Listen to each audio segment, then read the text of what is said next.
Hey everybody, good morning, good evening, good afternoon. My name is Versi Adams. I'm an exemplar global certified AS9100 and ISO 9001 auditor.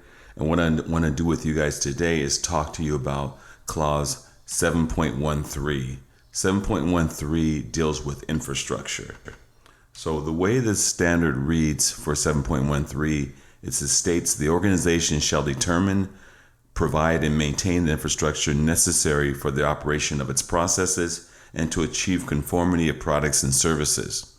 Infrastructure can include A. Buildings and associated utilities, B. Equipment including hardware and software, C. Transportation resources, and finally D. Information and communication technology. So there are three aspects to these requirements that you need to keep in mind at all times.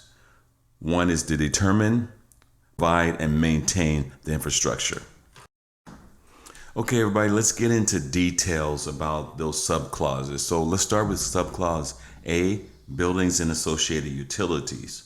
So this can include your HVAC unit, your heating, ventilation, and air conditioning systems, electrical systems such as your electrical panels, breakers, etc., water lines, plumbing, your water plumbing systems, gas lines, roofing, and lighting in general. So a lot of people don't think about that when they think about this clause 7.13a. What specifically is it addressing? So these are examples of what auditors are typically going to look for when they come in to your facility and they audit you for 7.13 compliance. Okay, everybody, let's get into subclause 7.13b, which deals specifically with equipment, including hardware and software. So this can be process equipment, depending on your organization, the type of manufacturing that you carry out within your organization. It could be CNC mills, CNC lathes, manual mills and lathes, screw machines, heat sealing equipment, fixtures, specific machining tools, assembly tools, and also software, which is used in testing and quality control. Okay, let's move on to 7.13c, which deals specifically with transportation resources. So transportation resources can be several things: delivery vans, delivery trucks, and delivery automobiles. This is important that you maintain this equipment because having unplanned downtime is going to affect your on-time delivery. So for that reason alone, you want to maintain your delivery vans, trucks, and automobiles.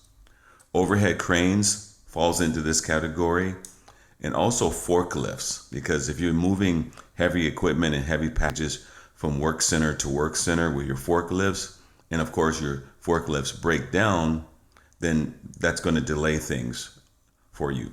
Okay, and scissor lifts. So these are some examples of transportation resources that you need to keep in mind when you are addressing 7.13c infrastructure.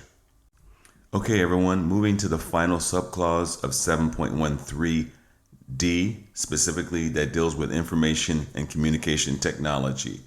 So your IT infrastructure is made up of several elements: network servers, your backup systems, firewall protection, internet system and accessibility, network security, and user passwords.